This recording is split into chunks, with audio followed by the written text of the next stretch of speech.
Imagine this. A young man, barely out of high school, riding home from the front lines of World War II. Yeah. And he's describing his Sunday dinner. Chicken, potatoes, dressing, and ice cream. Ice cream. It's just, Wow. it sounds so innocent, right? Exactly. That casual mention isn't just a charming detail. It's kind of a window into that human need for, normalcy, comfort, even when everything around you is chaos. Absolutely. It really reminds you these soldiers were individuals holding on to small things maybe as a way to cope. Right. So today, we're doing a deep dive into a really powerful collection of sources. We've got personal letters, local newspaper clippings, military reports, even family memories that stretch over decades. A real mix. Yeah. And our mission, really, is to understand the life, the sacrifice, and the ripple effect of this one young man, Galen Kellenberger. We'll hear about his hopes, his daily life in the Army, the huge shock of the war hitting his small Kansas town, and, well, the legacy he left. It's not just history, it's tracing a family's memory. And what's so compelling, I think, is how these different kinds of sources, from a handwritten letter to official military papers, and these really intimate family stories they weave together. They form a picture. Exactly. A rich tapestry. It's not just listing facts, it's exploring how one life, even a short one, can light up the whole human experience of something massive like World War II. You get this unique, really granular perspective. Okay, so let's start at the beginning. Galen Kellenberger, born March 22, 1926, on a farm near Sabetha, Kansas. Right. Picture that classic rural upbringing, tight-knit community, farming life. The whole thing. This was his foundation. Working on the farm, going to local schools. And that background will really set him up. He graduated Sabetha High School in May 1944. He was only 18. Just 18. And he had this really impressive list of achievements. He was an outstanding agriculture student, big in the Future Farmers of America, the FFA. Okay. He even got the State Farmer Award, sang in the choir, active in High Y, the S Club for athletes, lettered in football. Wow, quite the all-rounder. Totally. The local paper called him a quiet lad, universally liked, said he had a sound outlook on life, ambition, industry, basically a young man with a good background and a, purposeful future ahead. But then, almost immediately after graduation, things took a huge turn. Yeah. He registered for the draft in '44, entered the Army right after finishing high school. Imagine that. Trading the football field, the FFA stuff for basic training, all within weeks. It's a massive shift. Yeah. Almost hard to wrap your head around. So many young men went through that. It really is. So, our first real look into his Army life is from a letter, right?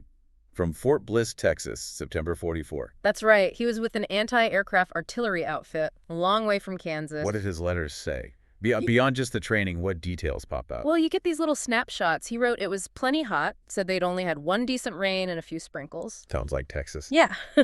He was in a school battery. That meant 8 weeks of basic, then 7 weeks of schooling, and 2 weeks out in the desert. He actually said he was relieved to get into the school part because, and this is his quote, they really work us hard and long. It sounds intense.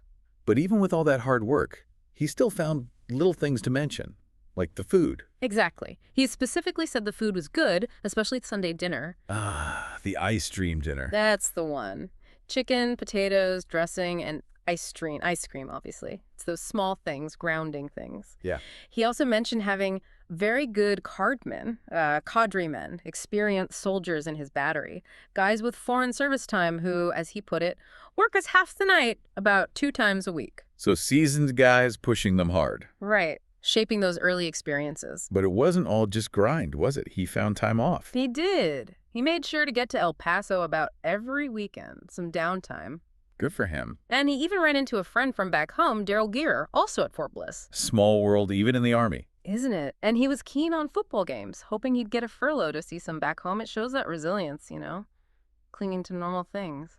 So what's the bigger picture here with this training phase?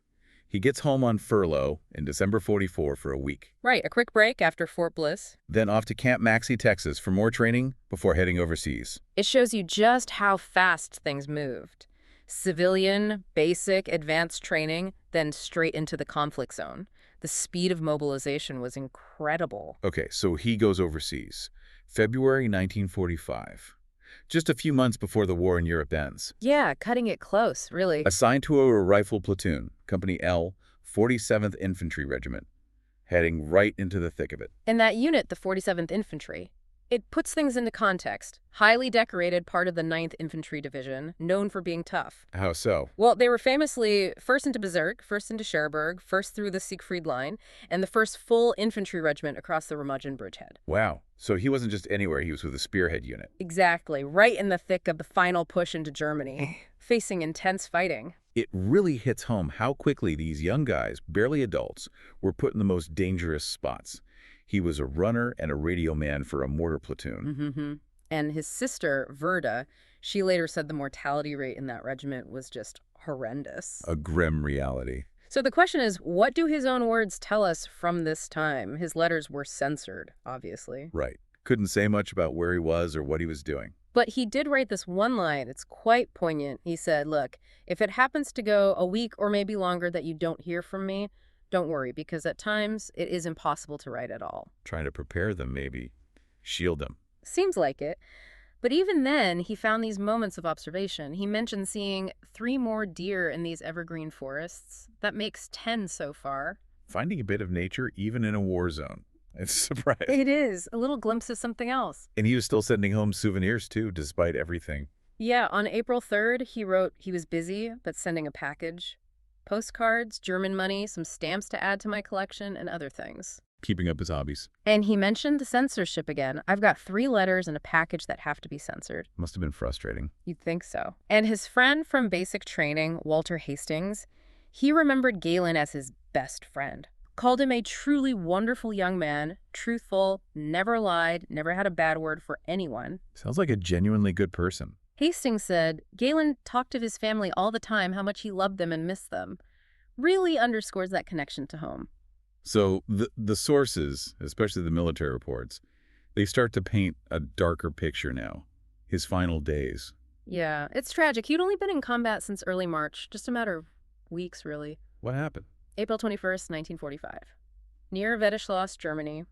He was severely wounded, hit by fragments from an enemy artillery shell while doing his job as a runner and radio man. And this was during that final push. Exactly. The 47th was fighting in the Harz Mountains.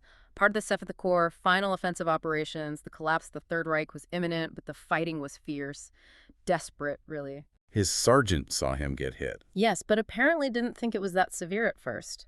Galen was evacuated immediately. Right away. And what's really striking is what the sergeant described happening right after. He said, the unit reached the cover of buildings shortly and the firing ceased. Just stopped. Yeah. Ah. And within an hour, all they heard was birds singing.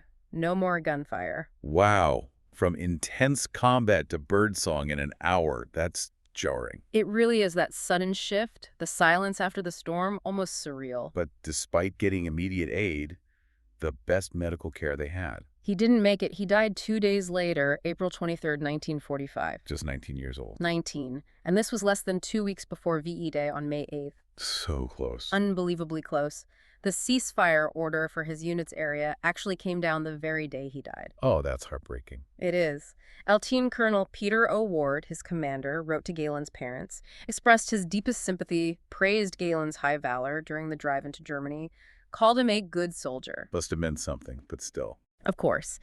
The local paper back home, they noted he was the first of Sabetha's young servicemen to give his life. And sadly, one of over 20 from that area killed or missing in the war, shows the toll on these small towns. And that brings us to the home front, the impact on his family, his community. His sister Verda shared that side of the story. Yeah, what she called the unpublished story of the home front. Initially, the family was just ecstatic when the war ended on May 6th. Figured he'd be home soon. His father thought, Galen will be home before you know it. But that relief, that joy, it only lasted 4 days. Then the first telegram. Right. Reporting he was seriously wounded back on April 21st. Verda said gloom and worry settled deeply then. And then they had to wait again. Another whole week, she recalled. A whole week of uncertainty before the second telegram arrived. Confirming the worst. Confirming he died on April 23rd. Verda said, this was when it seemed our whole world came apart. I can't even imagine. The depot agent brought the telegram personally to his dad at his shop. The shock. She said, no words can describe such a shock. His father actually had to be taken to the hospital just for a rest. The grief was overwhelming. And then something else happened. Something unbelievable right in the middle of all this. It's almost hard to believe. The very day they got that final telegram, his grandparents, the Steiners, were rushing over to the Kellenberger farm to comfort them. Understandable. But they were distraught, obviously, made a wide turn into the farm lane, and their car was hit by a gasoline transport truck. No, a gas tanker. Yeah. The truck ended up straddling a fence, hit a telephone pole, broke it, caused wires to short out and spark right above the tanker. Which was full of gasoline. 14 tons of it. Verda said there was considerable uneasiness. Miraculously, no one was hurt. The car just got a dent. That's incredible luck. But the family was so consumed by grief over Galen, Verda said they didn't even realize how close we came to a major explosion or more deaths. Wow. It just shows the layers of trauma, the chaos extending right back home, the psychological front line. Exactly. It wasn't just happening over there. Life at home became perilous in its own way. So in the days after, they started receiving his last letters. Yes, his last letters came through. Eventually, his personal effects were returned, and in time, the Purple Heart. Verda said the grief in our house seemed insurmountable. And they weren't just grieving for him. No, she mentioned they also grieved for Galen's sweetheart, because they knew he had plans. Hopes to come back, marry her. Another future loss. So much loss. Where was he initially buried? First, alongside his comrades in a U.S. military cemetery in Germany. Full military honors, Protestant chaplain. But that wasn't his final resting place. No. Later, his remains were moved, reinterred at Margraten in the Netherlands. Margraten. It's described as a beautiful and peaceful resting place, and the scale. He's there with over 8,000 known American service members, over 1,000 unknown, and over 1,700 commemorated as missing. Staggering numbers. A powerful place. Did his family visit? They did. 3 of his siblings, Lynn, Leo, and Verda, they got to visit his grave there. That must have been incredibly moving. Verda shared something amazing. While they were there, she said, 3 different European couples approached us and thanked us so graciously for the sacrifice of our loved one. Wow. Even generations later. Yeah. That enduring gratitude across continents, a living connection to that sacrifice, it's powerful. Back home in Sabetha, they held memorial services. July 1st, 1945, at the Apostolic Christian Church. His honorary pallbearers were his childhood friends. Friends of a lifetime, the program said.